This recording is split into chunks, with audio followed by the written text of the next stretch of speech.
Hello, and welcome in episode 2 of The American Kitchen, a book by Ammar Al Saffar. So these are individual series that you can read them individually, or you can read them in the order that I'm going. If you want to read the book while I'm talking about it, that'll be helpful. But check out episode 1 and check out the episodes after this one.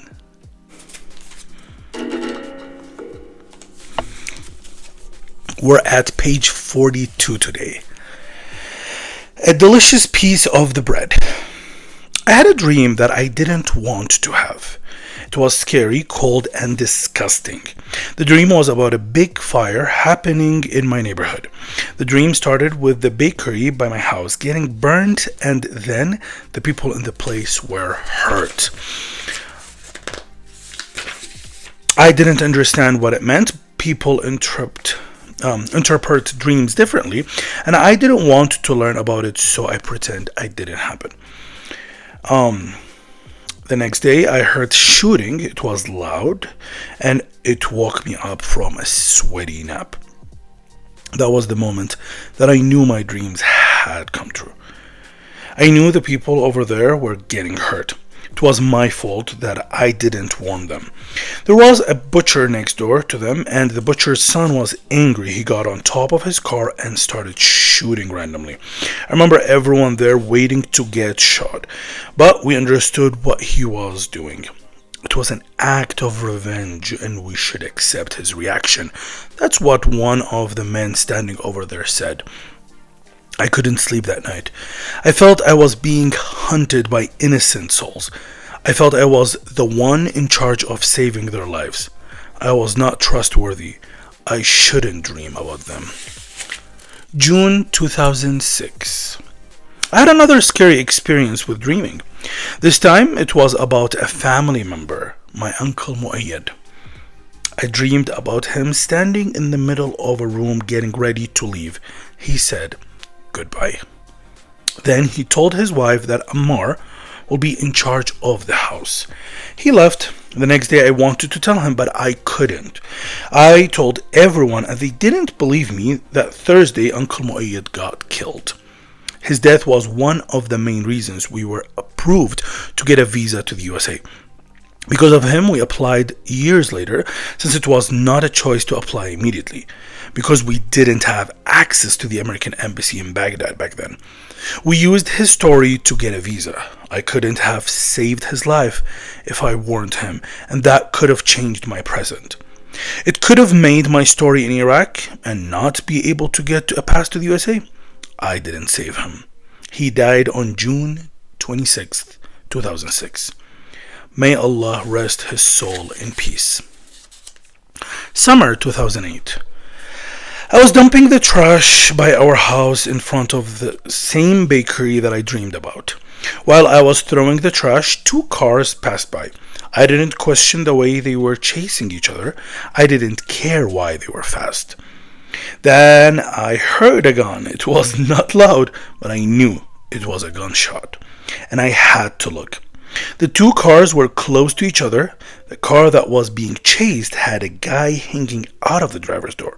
The other car was there too, with people inside. They made a U-turn and passed me. They said hi to me. They said salam after they killed that innocent stranger. They could have killed me too, but they didn't. I couldn't yell. I couldn't talk. I started running and I didn't look back. Was I a coward? Or smart to not ask for help? Could I have saved his life if I screamed earlier? I started running away, and I was crying in our backyard. I was afraid that I would have go next. I was ready to go next. I feel guilty every night. I shouldn't feel bad, therefore there is no one else to blame. Who should I blame? Who destroyed my childhood? Who stole my money? Who used my oil? Who was the one in charge of that moment and gave the okay to kill them? Who should be killed instead? We all know the man who did all this. We all know what happened to him. But what about the man that I lost? The man I could have ended up with? All the men that meant a lot to me? What about the dead men that I didn't care about? I witnessed death in different terms. I was going to get killed, but they didn't kill me. I don't want to fully pause. I just want to talk really quick about it and then we can move on.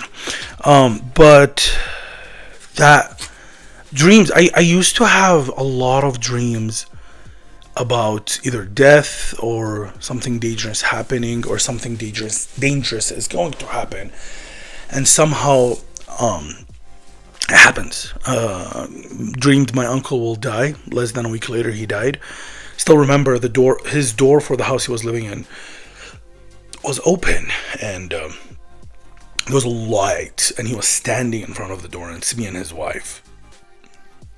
That was strange. I remember that bakery being burnt, and I remember that the son of the butcher was angry at all of us because his dad just died, so he had a gun and he was shooting just randomly. And people were like, it's okay, he's angry, let him be. Yeah, those were experiences. Well. We didn't cry so far. We haven't cried yet. We can't hide behind a finger. April 9th, 2014, 10 p.m. I was walking with Zeki, a friend of mine. We were two big guys who wanted to look fit and nice to mesmerize the girls at college. A car stopped by us and I thought they were going to ask us about an address or something. One of them asked, "Do you have an ID?" Probably to show that they were police to make us fear them. We didn't have an ID on us, and usually when we go for a walk, we wouldn't take our wallets. "No, we didn't have it," I responded. He got mad since we were not showing respect. They asked us to face the wall of the mosque that we were walking by. We were standing facing God's house. They checked our pockets, then asked us to turn away toward them and started asking more questions. "Where do you live? How far is your house? How do you go out at this time without an ID?" I was the one who was answering. Then I started arguing. I usually argue when I know I'm right.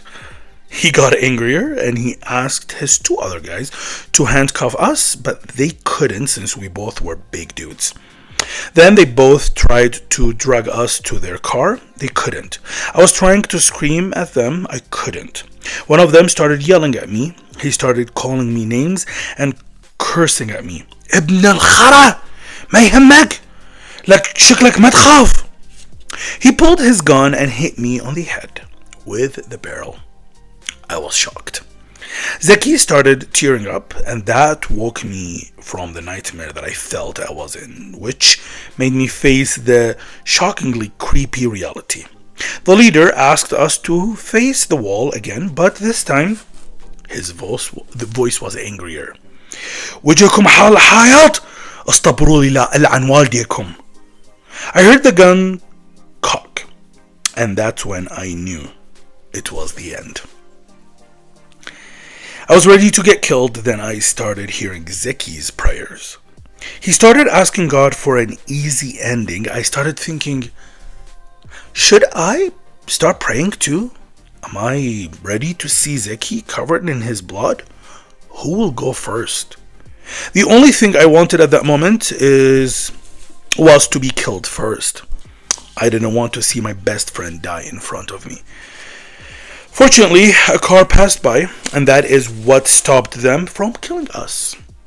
They thought that it was a police car. They drove away, leaving me with the trauma, with the fear of everything.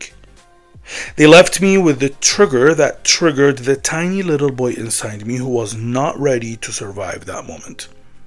I will never forget that night. June 2016, 7 p.m. After having a great time with some friends, we decided to take a bus to go home. We got to the station and we were going to take another bus to go home. It started getting dark by the time we were there, but I was able to see everything. The numerous candles on the sidewalk, the red juice on the ground, part of the street and the fear that people had in their eyes. I was able to smell the cooked meat. I had no clue why there were candles on the floor and the smell of the steak. I had many questions and didn't know when was the proper time to ask those questions. Did someone propose here and that's why you have that romantic setup? Was it just a date? Did he ask her to be his wife? What did she say? I'm sure she was happy that he did it and they lived happily after. I couldn't find them to say congratulations. They left this life before our bus arrived. Did they? What happened?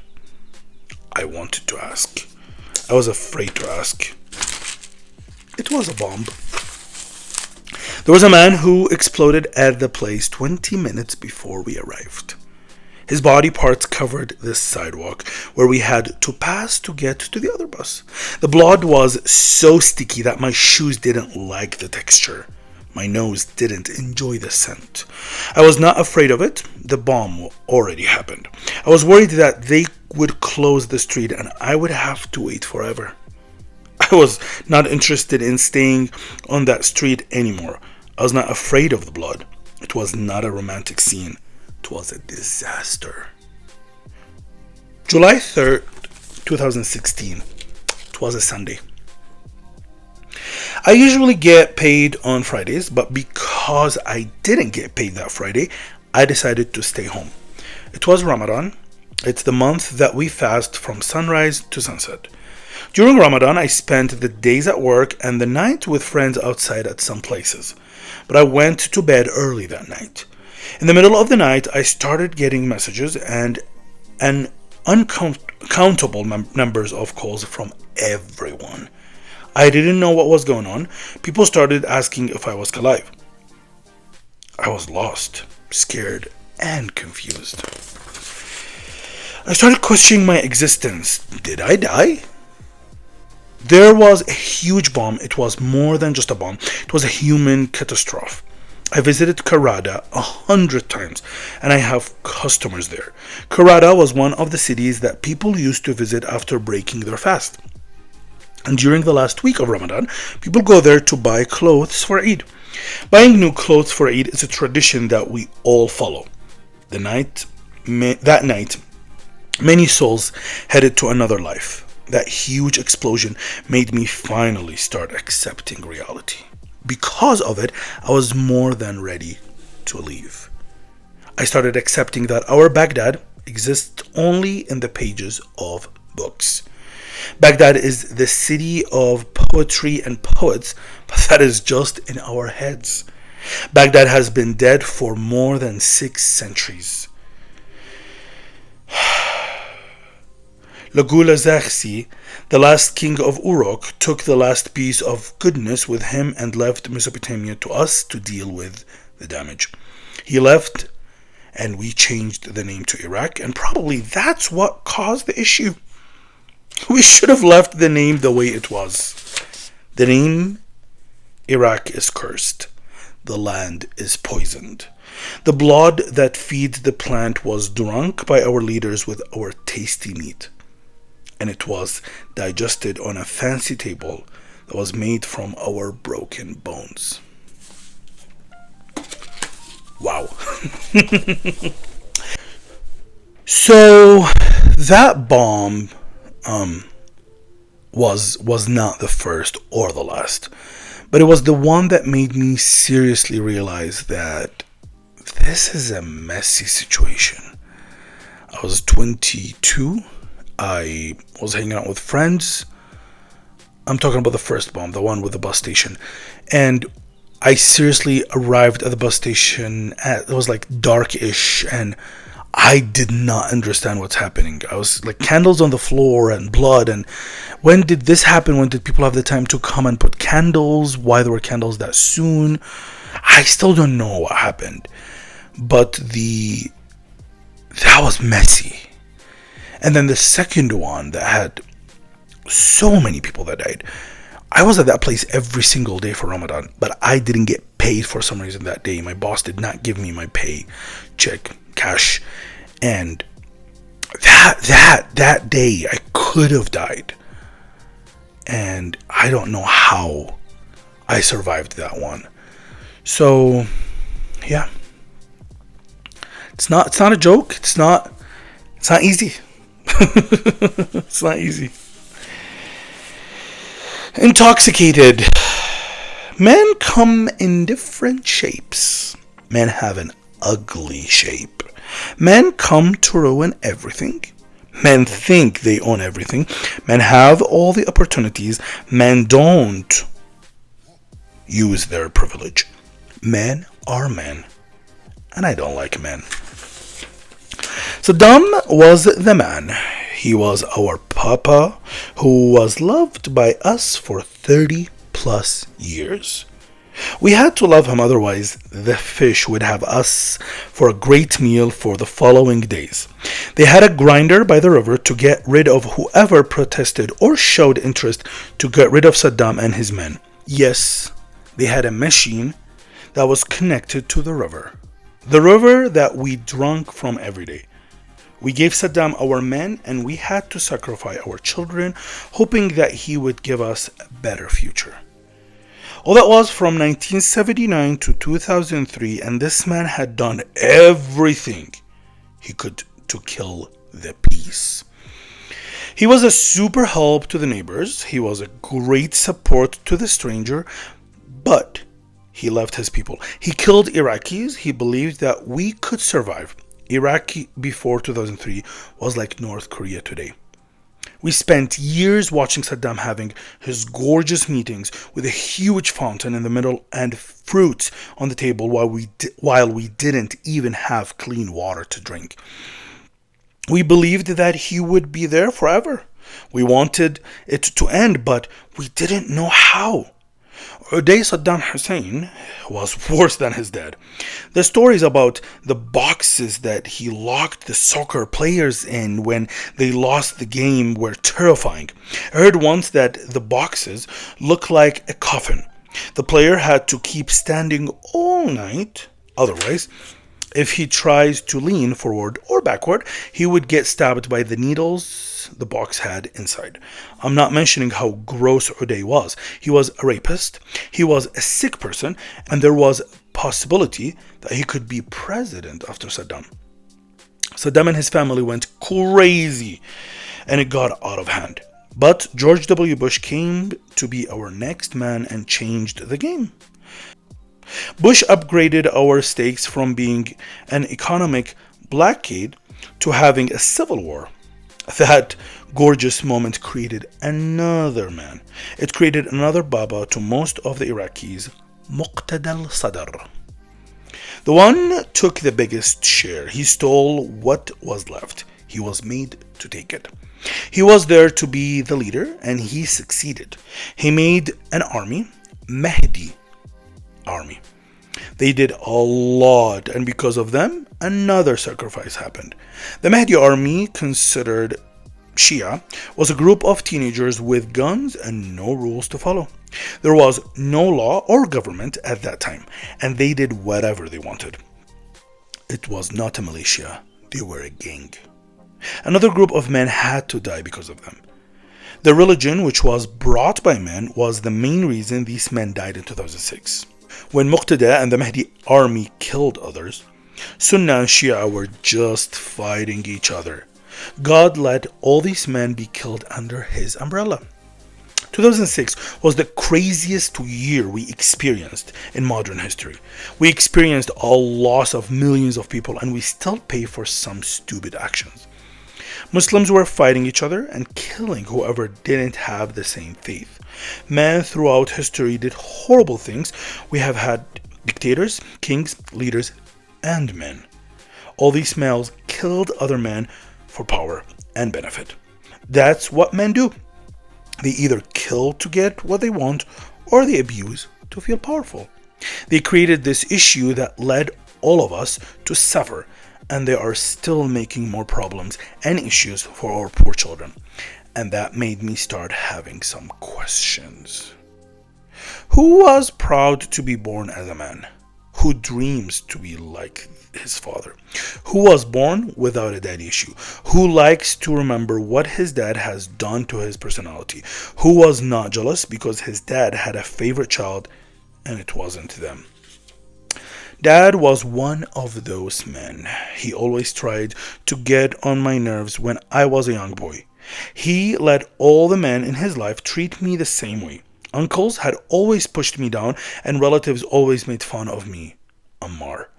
To them, it was funny, and why not? Dad probably thought, my son is nice and respectful, and he can take it. It was not just Dad. Other dads liked to attack as well.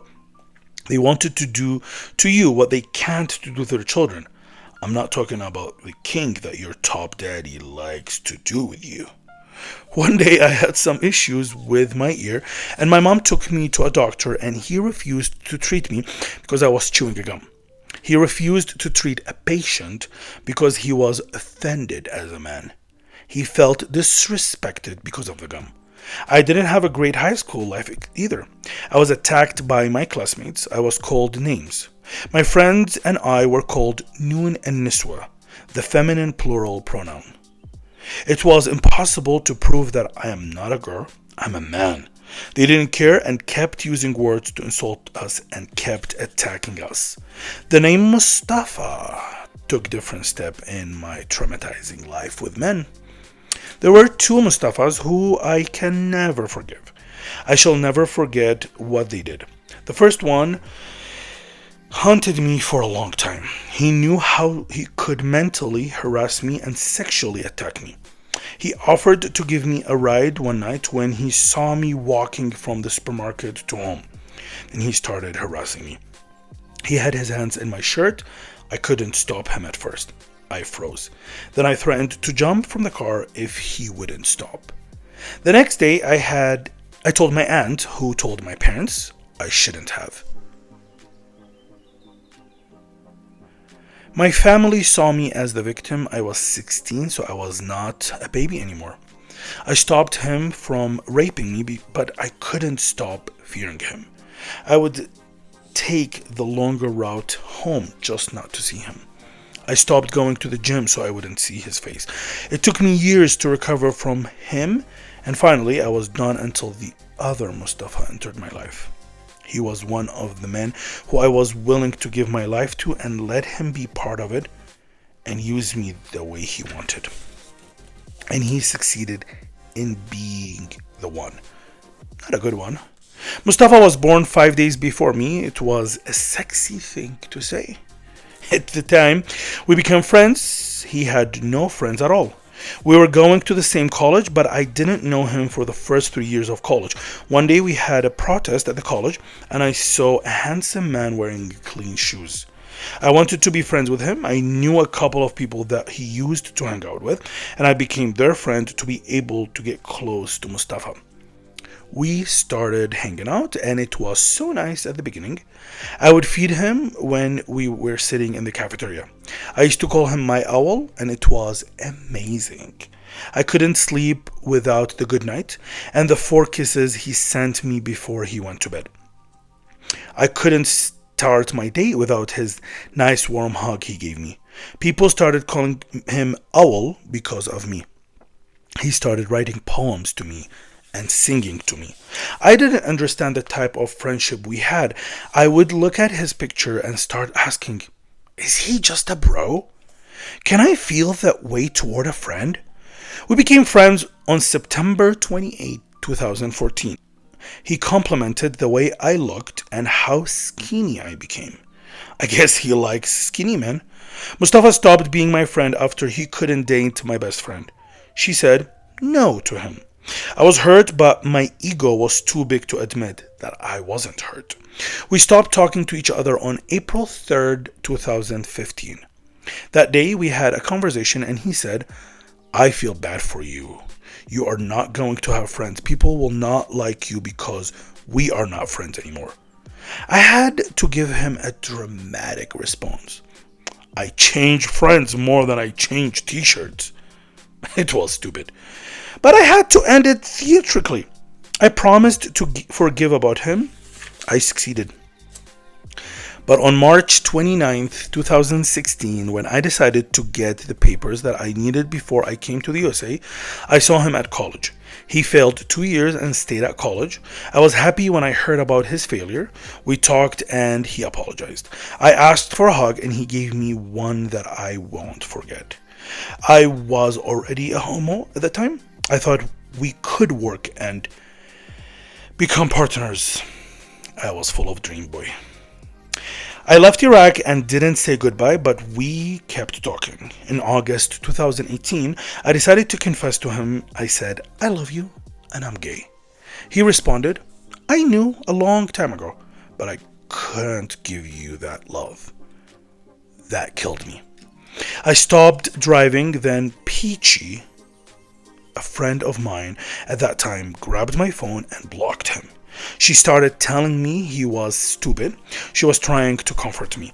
Mustafa and I had a great time together. I surprised him with a big birthday party. I gave him everything I had at that time, and I was ready to give him more if he needed it. He was a smart, toxic, sexy man, and I was an idiot. There is a thin line between being used and letting people use you, and I made him be in charge, and he erased the barrier. Luckily, I live far away now and I can't see him anymore. He will never see a good day in his life. He doesn't deserve good. We talked on Facebook in 2021. He's having a horrible life, and that fed all the pain inside me, which turned off all the emotions toward him.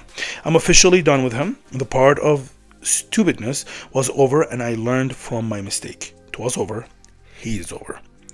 Recently, I had a conversation with someone and I was telling her that I'm becoming more feminist. She said, You're a man. You can't be feminist. You can be pro-feminism. I spent the next 3 sessions with my therapist trying to recover from that response. Because personally, I believe we can be whatever we want to make this world better. Men have all the privileges and they should use them to make this life better. Because we men can. But we shall never. Men are born with different names, but all come with some flavor. It's not spicy enough to be hot, but it can cause many disgusting problems. We have many chances to prevent this from happening. If not, we might need to fast. I learned to never let a man be part of my success. We let them be in the bedroom. We let them stay 1 or 2 nights, and if you are not attracted to them, that's even better. You don't have to deal with us. Talking about men can take thousands of pages. I don't have ink to waste. Yeah, men. Where do we start and where do we need to end? It just sucks. It just hurt that you learn that all men are the same no matter where we are. All men are the same no matter what's your sexual orientation. All men are the same no matter how old you are. Men are privileged and we don't use it for good. What else do you want me to say? Be a man and do good. Fake it until you make it. June 2006, we decided to escape to Syria after my uncle Muayyad got killed. 6 months before our immigration to Syria, we had the best New Year's ever. We celebrate Christmas on New Year Eve. I dressed up as Santa and gave the kids gifts. We had the best first 6 months of the year. Then we started having a religious war and Iraqis start losing their minds. A door from hell was opened. We didn't have the key to close it. My uncle Muayyad was killed for the most stupid accusation. He was an American military pickup driver who was considered a military ally. His family of 3 lost their dad. My family of more than 25 lost a great uncle and stopped seeing each other for months as it was unsafe to leave the house. We left 40 days after his death. Usually we would have a gathering after the 40th day and cook for the dead. We headed to Syria. My parents taught us how to act ignorant and not answer any questions asked by strangers, especially about our belief, because At that time, there were militia checkpoints in different places in the desert, and whoever passed them was in danger of being taken and killed because of religion. We had to keep repeating, we are only Muslims, not Shia, not Sunnah. 30 hours later, we made it to Syria. The weather was nice, it was night time, and we wanted to relax. My parents picked the worst friend to stay with. He was an interesting person. He had 2 wives, and they would sleep in the same bed, having sex at the same time. I don't know how I knew that information. And at that time, it was a creepy thing to learn. His family was annoying, and they would order food and go and eat it in their room. My mom left us for a couple of days to get our IDs and school papers from Baghdad, and she came back to me dying from an unknown sickness that took me 2 months to recover from. We didn't know what it was, and yet we stayed in Aleppo at that time. We were sleeping on the floor, we had limited space, and we were eating less than we were used to. We spent a month starving and hating it from the day we left. However, it was better than being back in Iraq at that time. We signed up for schools and we found a nice apartment. 2006 was going to be our year until Grandpa made a scene with his message that he sent. I don't want my grandchildren to grow up in another country. We had applied to the UN to travel away from the Arab countries, but we lost our spot. We lost the opportunity of going to Europe because Grandpa wanted us back. The hope started melting in front of our eyes, and Rafat, my grandpa, was the culprit. That trip taught me a nice lesson. I learned that I'm not straight. The month we stayed at my father's friend's house was not enough to add another layer of trauma because my parents took us to Damascus to stay with my aunt and her family. My cousin would stand on the patio and stare at the neighbor. She used to take shower around 5 p.m. and that was his hobby. My cousin was enjoying that neighbor's wet and sobby time. Then he would make me walk with him, following the girls that had big butts. I was afraid he would notice my gayness. That's why I started telling him how sexy they were and how I'm into girls. July 2012. 6 years later, we traveled to Lebanon from Baghdad through Syria. It was summer and we wanted to have a nice vacation. Syria had the war and it affected our trip. It shortened it for 4 days. But we had fun. I was not fully gay at that time, but I had some crushes. The tour guide who was wandering around in his underwear, I tried to find any excuses to ask him about the trip. I went to his bedroom many times. A couple of men who were swimming with us on the beach, strangers, sexy men. In my head, it was a wild trip. I planned all the sex scenes with all these strangers, but that didn't happen. I couldn't do anything. How could I do a thing with my 2 sisters, my mother, my aunt, and my cousin surrounding me everywhere?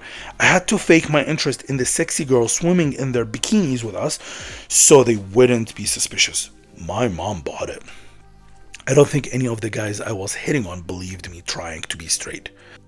Then the trip to Turkey in 2015 was the next vacation I had.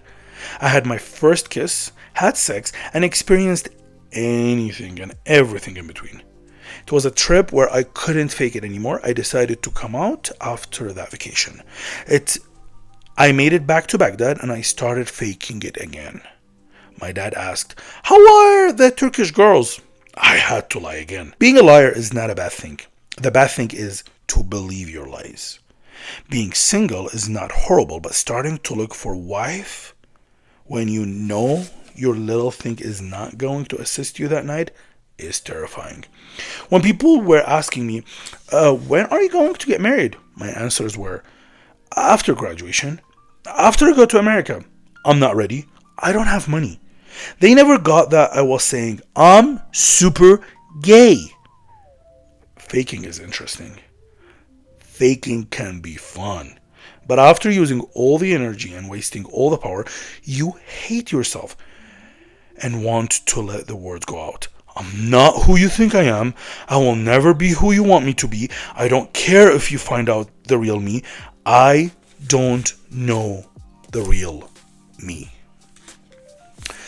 I'm not sure if I will talk about that trip to Turkey. I think I will. I haven't read this book for a long time, but if I don't, I will come back and talk about it at some video. But that trip to Turkey really helped me to realize who I am and where I am in my life and with my sexuality. That trip was really helpful to make me realize what I want.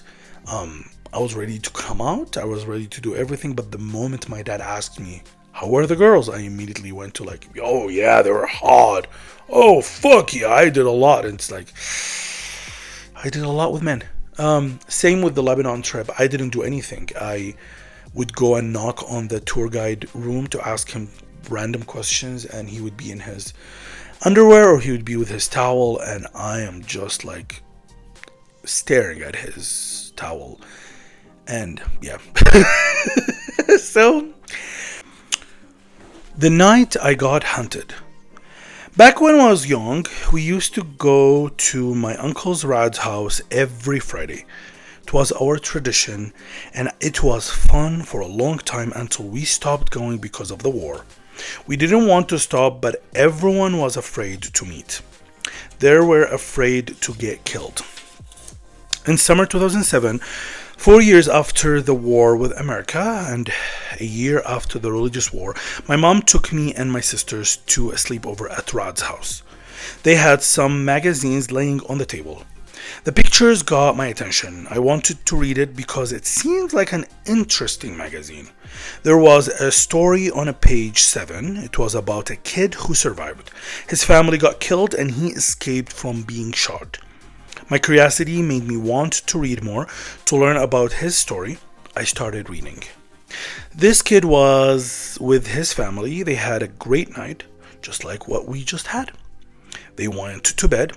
I think we're going to bed soon. They all slept in the same room. We're going to sleep in the same room. While everyone was having fun, he heard someone in the garage. He was afraid to mention it to his family. Instead, he hid under the bed. He made himself comfortable and unseen. He didn't want to see what happened, but the pain they went through was clear enough to draw the scene into his imagination. The gang entered the house while everyone was ready to fall asleep. They killed the entire family and took money and jewelry, then left. Now imagine a 7-year-old having to clean the bedroom from the leftover blood on the sheets. When I went to bed that night, I imagined being that boy. I adopted the story so quickly.